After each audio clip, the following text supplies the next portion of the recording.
委員。 Good afternoon, members. We have already reached the scheduled time to start. We have also made a quorum, so I call the meeting to order. Item 1 on the agenda of the House Committee, confirmation of minutes of meeting, minutes of the 15th meeting held on the 1st of March 2019.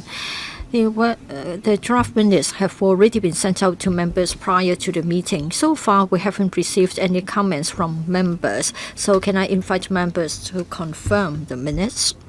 No objection. Minutes confirmed. Item 2, matters arising. Report by the chairman on her meeting with the Chief Secretary for Administration. I haven't got anything special to report to members. Mr. James Toh, Madam Chair, I would like to ask you to take up the matter with the CS4A in relation to the surrender of fugitive offenders.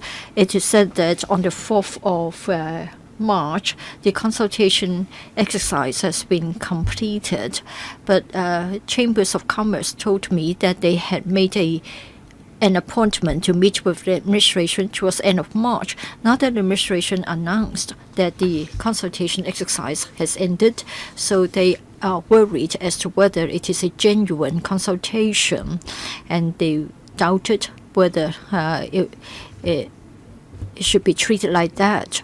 A few days ago, the Secretary for Security seemed to conclude the exercise, telling us how many are for and how many are against, so as if the consultation exercise has ended.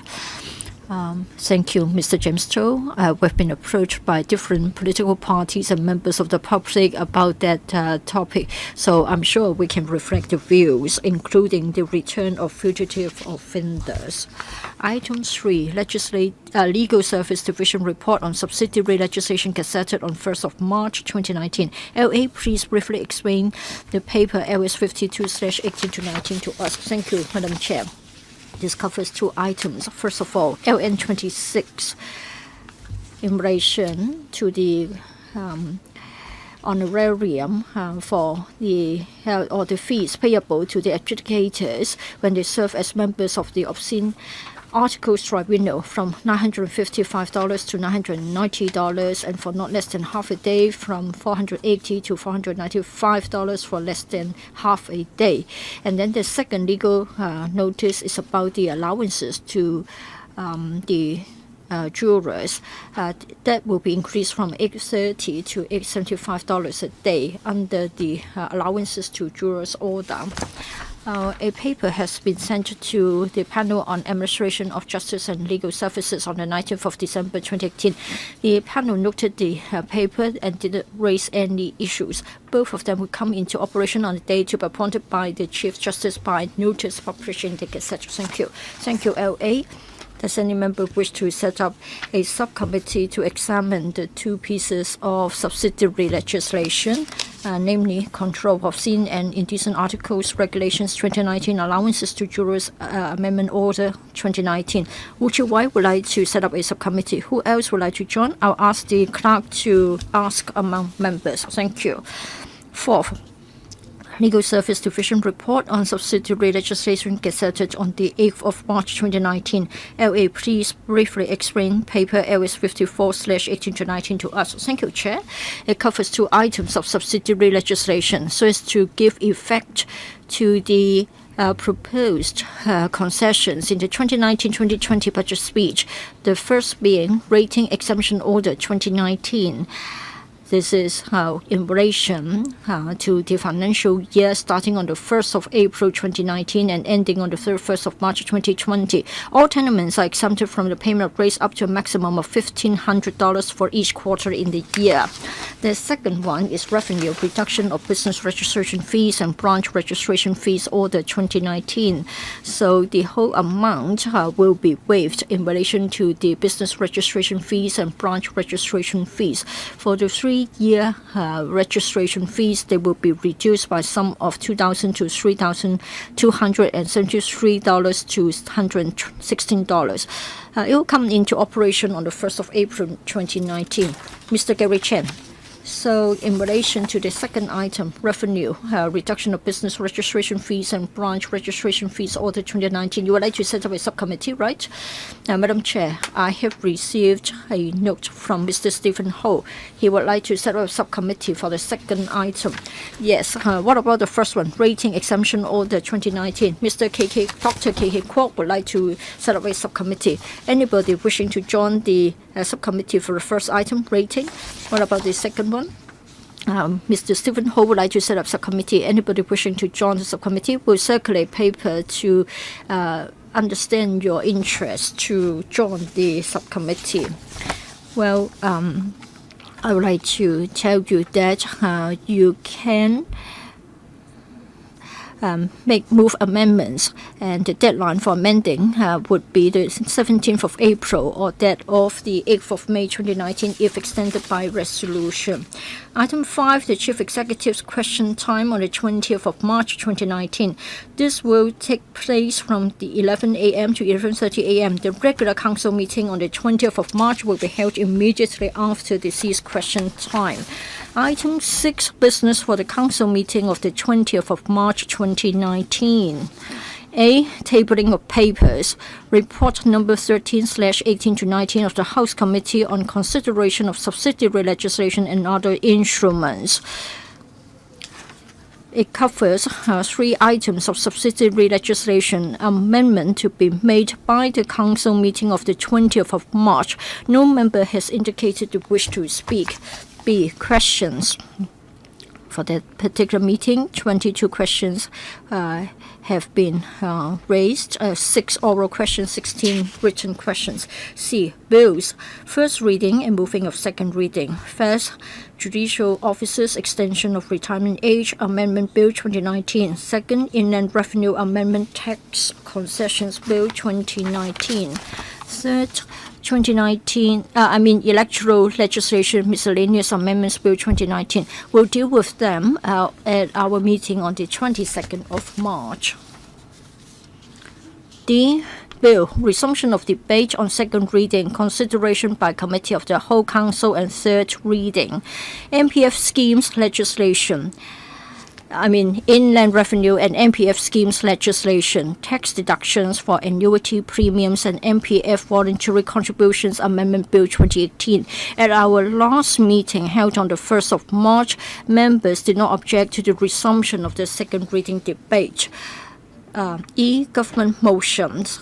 First of all, 2 proposed amendments to be moved by the CS4A under the following ordinances, respectively. First, Criminal Procedure Ordinance, Cap 221, and second, Coroner's Ordinance, Cap 504. I'd like to invite the legal advisor to give us a brief explanation about the 2 proposed resolutions. Thank you, Madam Chair. Please take a look of our paper, LS 55/18-19. For the 2 proposed resolutions, they are to seek the LegCo's approval to do the following. That is, in relation to the allowances payable to witnesses in coroner's inquest under the coroner's witness allowances, and the same, and that for the witnesses in criminal proceedings. So, for ordinary witness, $575 will be the revised rate, and for professional or expert witnesses, $3,065 will be the revised rate. A paper has been sent to the panel on administration of justice and legal services. The panel noted the paper without raising any issues. It will come into operation on a date to be appointed by the CJ by notice published in the Gazette. Thank you. Any member wishing to set up a subcommittee in relation to the 2 proposed resolutions? No? Then in that case, the administration is going to move a motion in relation to the proposed resolutions on the 20th of March.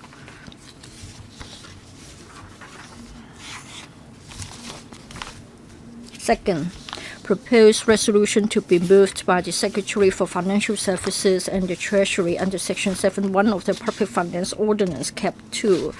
The wording has been sent out to members in a paper sent to members earlier on. F. Members' motions. First, proposed resolution under Section 34(4) of the Interpretation and General Clauses Ordinance Cap 1 to be moved by Honourable Gary Chen in relation to the Public Health and Municipal Services Fees Amendment Regulation 2019. It seeks to extend the amendment period till the legislative meeting of the 17th of April. Second, motion on proactively expanding development opportunities in the Greater Bay Area to be moved by Honourable Wang Ting-kwong. Second, the one moved by Mr. Gary Chen, reforming the immigration and admission policies. And then business for the council meeting of the 27th of March 2019. 22 questions, 6 oral and 16 written. B. Bill first reading and moving of second reading. Broadcasting and Telecommunications Legislation Amendment Bill 2019. The House Committee will deal with this bill at our meeting on the 29th of March. C. Government motion. Motion on implementing the toll adjustment proposal to be moved by the Secretary for Transport and Housing. Members, please note that in accordance with Rule 36(5) of the Rules of Procedures, each member will have up to 15 minutes to speak. If you would like to move an amendment, the deadline to give notice will be the 20th of March, Wednesday. The members' motions. First of all, motion to be moved by Mr. Alvin Young, requesting the government to, in relation to the arrangements of the fugitive offenders. Second, the one to be moved by Mr. Yuen Yuen, reviewing the implementation of school-based management. If you would like to move any amendments, the deadline will be the 20th of March. And then we have also got a paper concerning the subsidiary legislation or other instruments subject to negative vetting procedure to which amendment may be made by the meeting of 27th of March 2019. If you would like to move any amendments, please inform the Secretariat by 5 p.m. on the 19th of March. Position on bills, committees and subcommittees. As of the 14th of March, 9 bills committees in action. One of them has to go on with the work beyond 3 months' time. And then 3 subcommittees under House Comm, 3 subcommittees under 7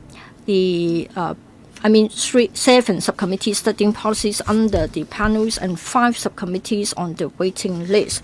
I would like to draw attention to the following. That is, in relation to the subcommittee proposed to be set up to look into 3 proposed resolutions under the Employees' Compensation Ordinance, the Pneumoconiosis and Mesothelioma Ordinance, and the Occupational Deafness Ordinance. Only one member enrolled, that is Mr. Liang Yu-zhong, who requested the setting up of the subcommittee. In accordance with the House rules, a subcommittee has to be made up of no less than 3 members. So that subcommittee could not have been set up. And then another item, that's about the priority allocation of a debate slot for a motion debate on the report of the subcommittee to follow up issues relating to the unified screening mechanism for non-refoulement claims. Ms. Eunice Young. Well, the subcommittee to follow up on issues relating to the unified screening mechanism for non-refoulement claims has completed its work and has submitted a report to the House Committee on the 1st of March. In view of the wide public concern on these issues, the subcommittee considers that an opportunity should be provided for members to express their views on the subject and for the administration to provide its response. The subcommittee has therefore proposed that the HC's approval be sought for the priority allocation of a debate slot for chairperson of the subcommittee, Ms. Elizabeth Kwok, to move a motion for debate. The debate slot would not be counted as Ms. Kwok's own slot. The subcommittee proposed to hold the motion debate at the council meeting on the 15th of May. The subcommittee also proposed that in addition to the debate on the aforesaid motion, only one other debate on a member's motion not intended to have legislative effect should be held at the same council meeting. I hope the HC will support my proposal. Thank you.